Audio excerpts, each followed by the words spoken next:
But today's topic that I'll be discussing with you all is subsidies in the electrical industry.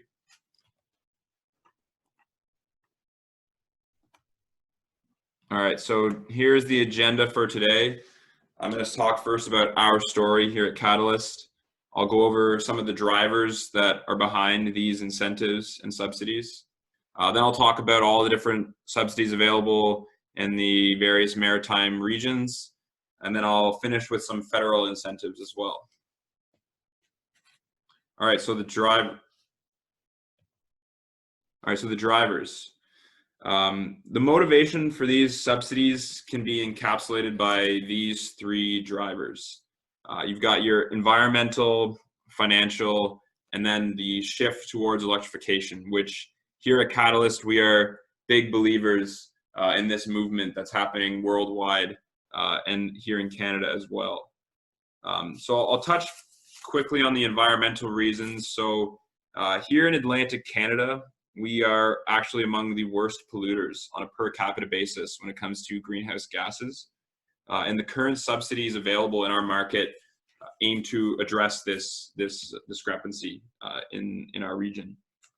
I also wanted to show here the potential for change. So this image shows nitrous oxide levels above China. Really, this image shows the potential for real environmental change when we eliminate our pollution sources. Of course, the reason for this change shown in the image is a global pandemic, but I think that armed with the appropriate drivers, we can see this type of change permanently in our communities once all of this has passed. So starting with the provincial incentives available in the electrical industry. First, I'll talk about PEI's solar electric rebate program. So this is actually the most lucrative solar electric rebate program in the country. And they offer it for businesses as well as residential sites, which most other rebate programs do not offer. So this is a tremendous subsidy and a big part of the Atlantic Canadian shift to electrification and sustainable power will be taking advantage of rebates like this to really diversify our electrical generation portfolio. So this rebate is capped at a max of $10,000 for both residential and commercial. The only difference is the amount of rebate dollars given on a per kilowatt basis. So for a homeowner, you can get up to $1,000 back per kilowatt of DC that you install. Whereas for a commercial site, you get $350 back per kilowatt of DC solar power that you install.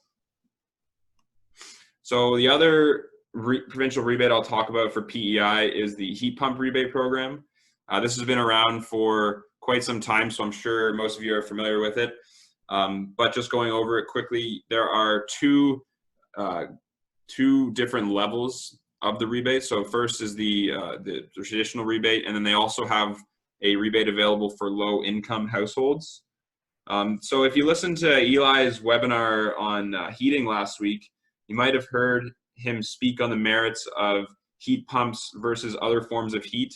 When it comes to electric heating, heat pumps are very efficient. In order to be qualified for the rebate, however, the heat pump must also be listed as an Energy Star most efficient on their 2018 list. Further, the equipment must be installed by a Network of Excellence contractor. And finally, there are financing options available in addition to the rebates to make these upgrades more accessible to islanders. All right, I'll talk now about some of the incentives available in Newfoundland. So these incentives are administered by the Take Charge program in Newfoundland, and it focuses on energy efficient products. Some of the examples are shown on the side there. Newfoundland also has what they call the Isolated Systems Energy Efficiency Program. And what this aims to do is provide efficient products to homes and businesses in remote communities, specifically those that rely on diesel power. And through this program, there has been to date 8.2 gigawatt hours of power saved, thanks to the installation of over 106,000 energy efficient products.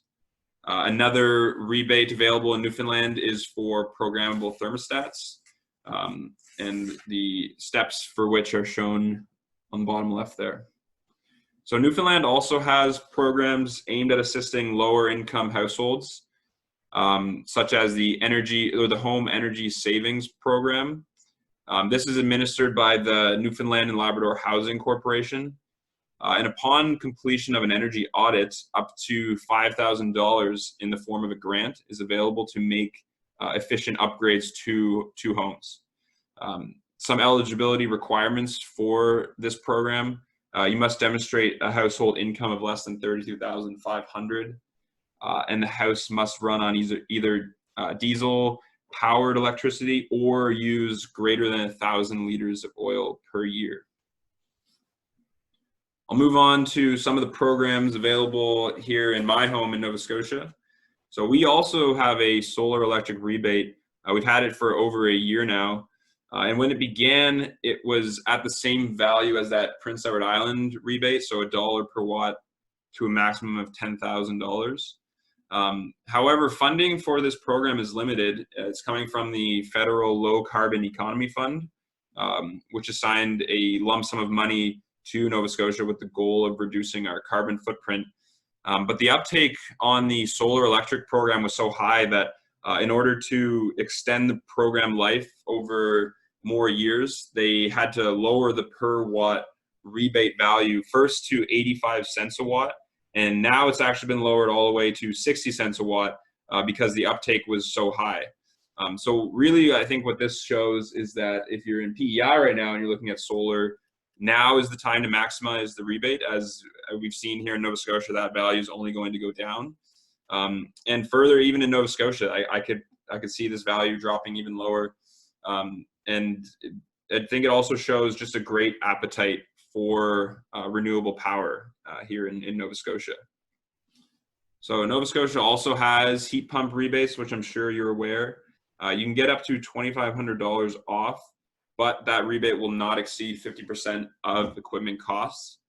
The unit also has to be installed by a certified contractor, similar to PEI's Network of Excellence program. And some further requirements for access to those heat pump rebates would be submitting your green heat application, proof of purchase, photos of the system, and a copy of your electric bill within 90 days of the installation.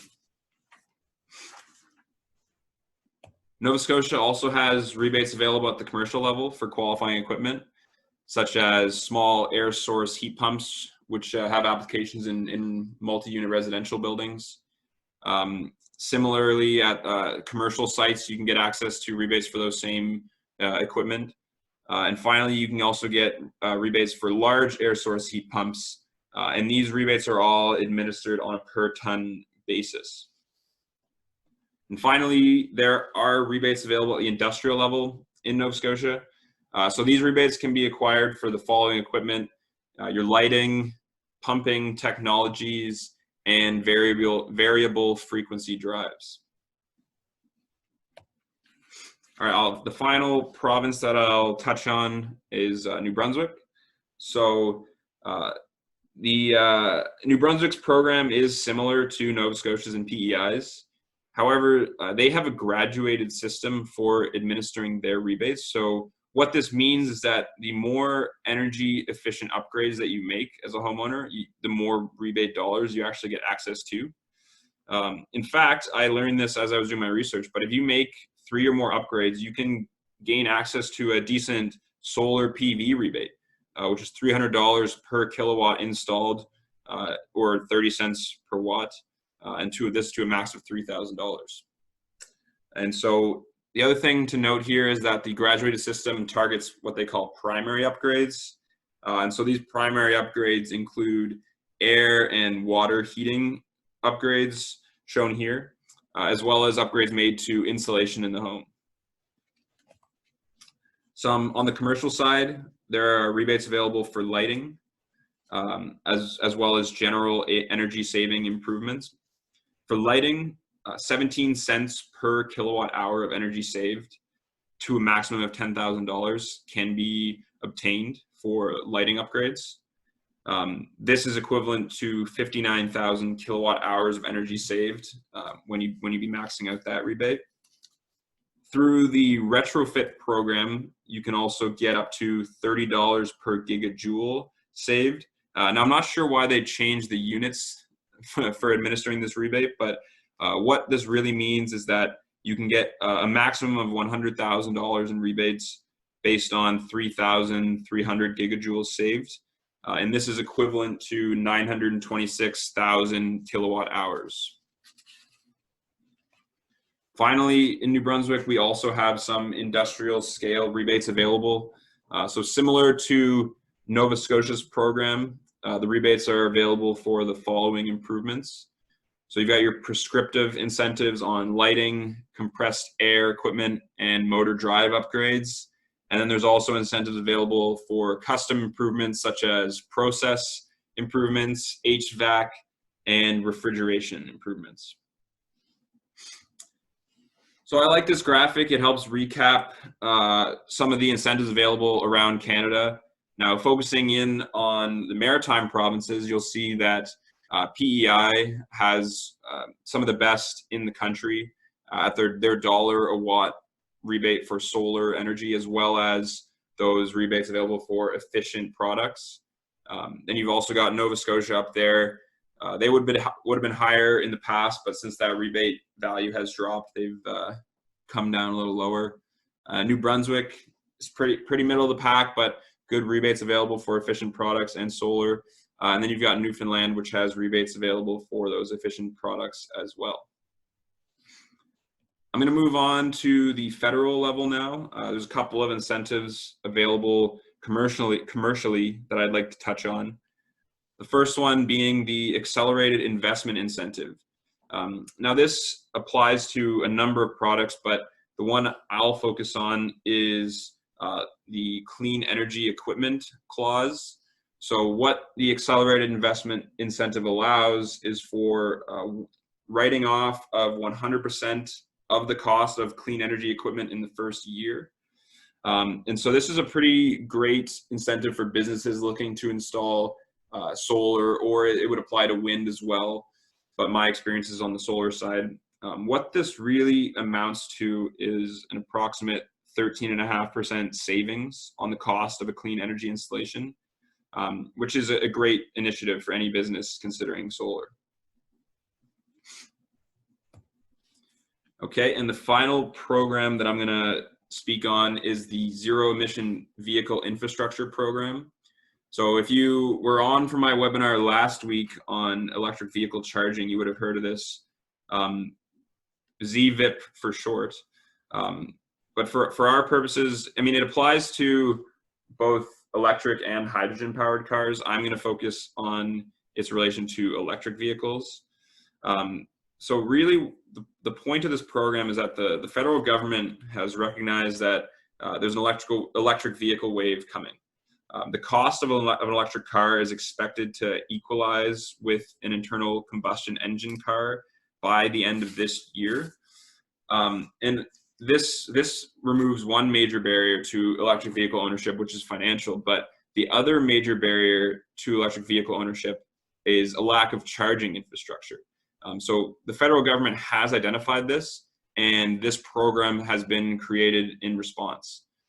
Based on their projections and goals, the federal government is looking to achieve 10% of all new light-duty vehicle sales to be electric by 2025.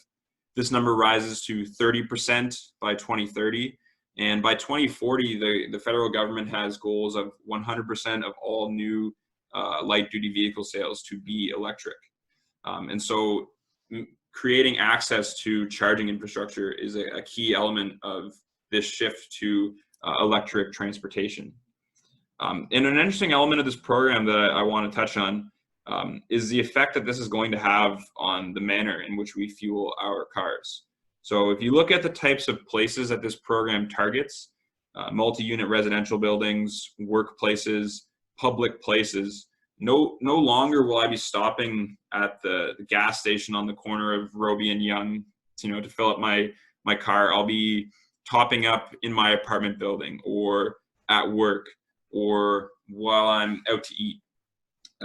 This federal program is really going to change how we look at fueling our future vehicles, and is putting the money in place to accomplish this.